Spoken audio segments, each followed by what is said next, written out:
করছে 1.5 বছর ধরে কোনো খোঁজ খবর লয় না। আমি নারায়ণগঞ্জ করে বিভিন্ন মামলা করছি। মুন্সিগঞ্জে যৌতুকের জন্য স্ত্রী হত্যার চেষ্টায় হামলা। Osman Goni, staff reporter. মুন্সিগঞ্জ শহরস্থ পাসপোর্ট অফিসের সামনে প্রকাশ্যে হত্যার উদ্দেশ্যে তানজিলা নামের এক গৃহবধূর উপর হামলা চালায় তার স্বামী সোহেল পারভেজ। এতে গুরুতর অবস্থায় তানজিলাকে উদ্ধার করে মুন্সিগঞ্জ সদর হাসপাতালে যায় পথচারীরা। জানা যায় 2021 সালের 12 ফেব্রুয়ারি শরীয়ত মোতাবেক নারায়ণগঞ্জ জেলার সোনারগাঁও থানার শম্ভুপুরা ইউনিয়নের চর কিশোরগঞ্জ গ্রামের হযরত আলীর মেয়ে তানজিলা আক্তার 25 বছর মেয়েকে বিবাহ দেন মুন্সিগঞ্জ সদর উপজেলার দক্ষিণ ইসলামপুর যোগিনীঘাট গ্রামের কামাল হোসেনের ছেলে সোহেল পারভেজ এর নিকট। 5 লক্ষ টাকা দেনমোহর ধার্য করিয়া তানজিলা আক্তারের বিয়ের 5 লক্ষ টাকা দেনমোহর ধার্য করে তানজিলা আক্তারের বিয়ের সময় মেয়ের সুখের কথা চিন্তা করে 4 ভরি স্বর্ণ ও নগদ 2 লক্ষ টাকা দেয় মেয়ের স্বামী সোহেল পারভেজকে। প্রথমে ভালোই চলছিল তানজিলার দাম্পত্য জীবন। তাদের দাম্পত্যে যখন শিশু সন্তান তানবীর জন্ম হয়, এরপর থেকে তানজিলার স্বামী ও শ্বশুর শাশুড়ি মোটা অঙ্কের টাকা দাবি করে। শ্বশুর তানজিলের ওপর শারীরিক ও মানসিক নির্যাতন। পরে 2023 সালের সেপ্টেম্বর মাসের 12 তারিখে তানজিলাকে বাড়ার বাড়ি পাঠিয়ে শিশু সন্তান তানবীর সহ তার স্বামী সোহেল পারভেজ এবং বলে 10 টাকা না নিয়ে আর আমার বাড়ি যাবি না। এরপর থেকে আর কোনো যোগাযোগ করে না। ছেলে তানবীর সহ বাবার বাড়িতে থাকে তানজিলা ও তার স্বামী সোহেল পারভেজ সহ যৌথ একটি কিনেছিল স্টেডিয়াম, যা দোকান নং 16। সেই দোকানের সোহেলের অংশটুকু বিক্রি করে দেয় রিপন নামের জৈনিক ব্যক্তির কাছে, আর তানজিলা তার অংশটুকু বিক্রি করে বিপ্লব ও শাহিন নামের জৈনিক ব্যক্তির নিকট। এরপর থেকে কেউ কারোর সাথে যোগাযোগ নেই। অন্যদিকে ভরণ পোষণের দাবিতে পারিবারিক মামলা করে তানজিলা তার স্বামীর বিরুদ্ধে। সোহেল পারভেজ জোরপূর্বক তানজিলার দোকান দখল করে নেয়। পরে সেই দোকানে লোকজন নিয়ে স্টেডিয়াম কর্তৃপক্ষের সামনে দোকানে তালা দেয় তানজিলা। এরই জের ধরে তানজিলার মা রোকসানা বেগম ও কাজী আনসার সহ কয়েকজনের বিরুদ্ধে চাঁদাবাজি মামলা দেয়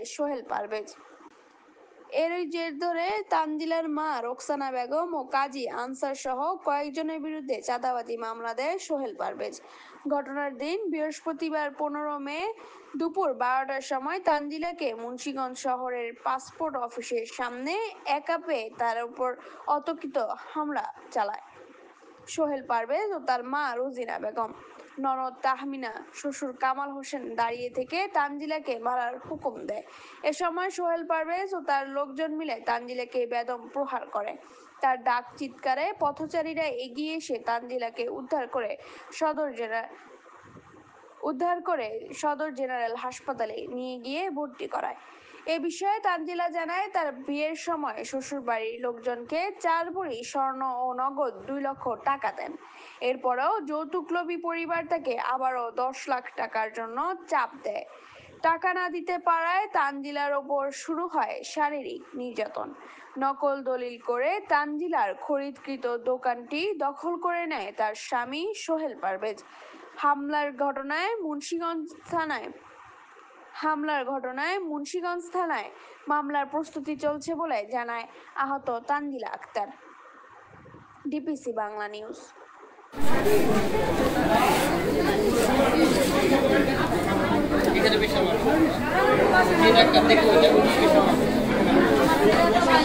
আপনার কে মারছে?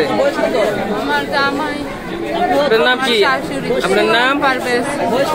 আমার বয়স 25। আপনার নাম কি? আমার নাম তানজিলা। স্বামীর নাম কি? সোহেল পারভেজ। কি করছে আপনারে? আমারে মায়ের দৌড় করে কি লেগে মারছে? কি জন্য মারছে আপনারে?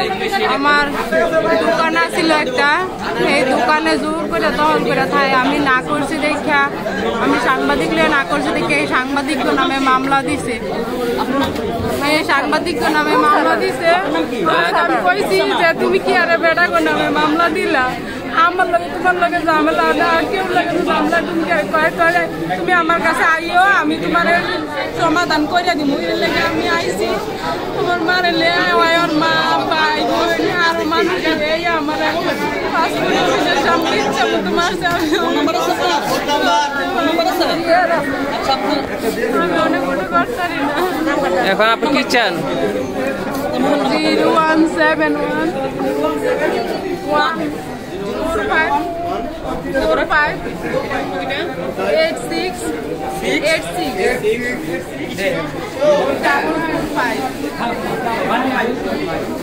আমার জামাইরে লয়ে আমার অনেক সমস্যা চলতেছে। আমি বিভিন্ন এখন আপনি কি চান? এখন আমি চাই প্রশাসনিক আর সরকারের কাছে আপনাদের মাধ্যমে, ঠিক আছে, সংবাদ সম্মেলন সাংবাদিকদের মাধ্যমে আমার সুষ্ঠু বিচার চাই। আমি আমার এই বাচ্চাটাই বুঝছে 1.5 বছর ধরে কোনো খোঁজ খবর লয় না। আমি নারায়ণগঞ্জ কোর্টে বিভিন্ন মামলা করছি, আমি কোনোই করতে পারি না। আমি মানে সাংবাদিক ব্যাগের কাছে আইসি, অনেক বেড়া করছি মামলায় ফাঁসাই দেয় হয়, আর আমি কোনো কিছু করতে পারি না। আর বাপ মা কেউ আমাকে কোনো খোঁজ খবর লয় না।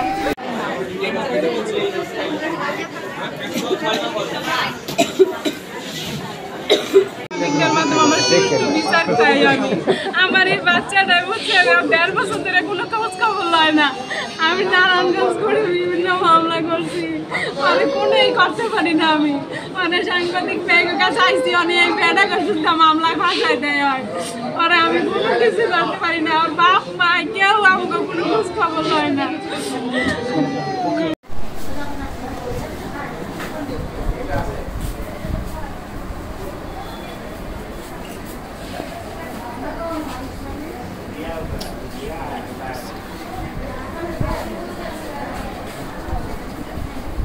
আপনার কি মারছে? আপনার নাম? আপনার নাম? বাসা কোথায়? বাসা বাপের বাড়ি চরকিশোরগঞ্জ, শ্বশুর বাড়ি চুদিরিয়া। স্বামীর নাম? সোহেল পারভেজ। আপনার অবস্থা কেন বলেন দেখি, কি হয়েছে আপনার স্বামীর সাথে? আমার স্বামীর সাথে আমার বিয়ের পরই ঝামেলা, সেই ঝামেলা বাদ দিয়ে এখন আবার মনে করে যে আমার আর আমার স্বামীর দোকান ছিল একটা, তার দোকান সে বিক্রি করছে, আমারটা আমি বিক্রি করছি। এখন সে আমারটা জোরে দখল করে খাইতে চায়। এখন আমি দোকান তালা দিছি দেখা সাংবাদিক ভাইদের নিয়ে স্টেডিয়াম কর্তৃপক্ষ নিয়ে তালা দিছি। এই কারণে অনেক সাংবাদিক ভাইদের নামে মামলা দিছে, আমার মার নামে মামলা দিছে, কিন্তু তারা তো এখানে কোনো ইয়া নেই। এখন আমি বলছি যে তুমি তাকে নামে মামলা দিছো কি লেগা, তাইলে তুমি আমার লগে এমন করো কি লেগা, এটা হলে কইয়া বিনামা দিয়া আমার কয় তোমার লগে সমাধান করবো, তুমি আয়ো। পরে আমার হ্যাঁ দোকানের সামনে ডাকছিল, আমি যাই দেখি দোকান তালা দেওয়া কেউ নাই। পরে আমি আয়া করতে পেরেছি বাসার দিকে। পরে পাসপোর্ট অফিসের সামনে আমার জামাই, আমার শাশুড়ি, আমার শ্বশুর আর আমার ননদে আর আরেকজন আমার চাচা শ্বশুর, পরে হ্যাঁ আমার ধৈর্য মারধর করছে। পরে আমার মারা খবর দিয়ে আনাইছে, আমি একাই আসছিলাম। পরে আমার সাংবাদিক ভাইয়ের আমার দেখে হসপিটাল ভর্তি করে, পরে আমার মারে খবর দিয়ে আনাইছে। এখন আপনি কি চান? এখন আমি চাই, আমি তো এই পর্যন্ত মনে করেন যত কিছু অর্জন করছি, ঠিক আছে, কারো কাছে আমি সুষ্ঠু কোনো বিচার পাইনি। যৌতুক মামলা, পারিবারিক মামলা, আমার 1.5 বছর ধরে আমার বাবার বাসা আমার ফালা রাখছে বিভিন্ন পারিবারিক ঝামেলায়। ও কোনো খোঁজ খবর নেয় না। আমার 4 বছরের একটা সন্তান আছে, তারও কোনো খোঁজ খবর বরণ পোষণ দেয় না। এগুলো নিয়ে আমি অনেক মামলা মোকদ্দমা করছি, কোনো বিচার পাই নাই। এখন আপনাদের কাছে আমার একটাই চাওয়া, আপনাদের মাধ্যমে সরকার যাতে প্রশাসনিক ও সরকার আমার সুষ্ঠু ন্যায় বিচার পাওয়া যায়। আমি মনে করেন যে এখন অনেক কুলহারা হয়ে গেছি, আমি এমন অবস্থায় গেছি এখন আমার বলা ছাড়া কোনো উপায় নেই, কিন্তু আমি তো কোনো রাস্তা দেখতেছি না, বুঝছেন। এখন আপনাদের মাধ্যমে আমি ন্যায় বিচার পাই, আপনারা সেটা দেখবেন। আমি আর অনেকে এমন কোনো কিছু বাদ নেই যে আমি করি নাই, সেনাবাহিনীর কাছেও গেছি, তারাও বলে যে মামলা মোকদ্দমা হয়েছে, এখন আমাদের কিছু করে না, কিন্তু মামলায়ও আমি আর কোনো কথাই নয়। আমার কয় তোরে বাবু তোরে মায়ের তৈরি করবো, হুমকি ধমকি দেয়, আমার এরকম অনেক হুমকি দেয়।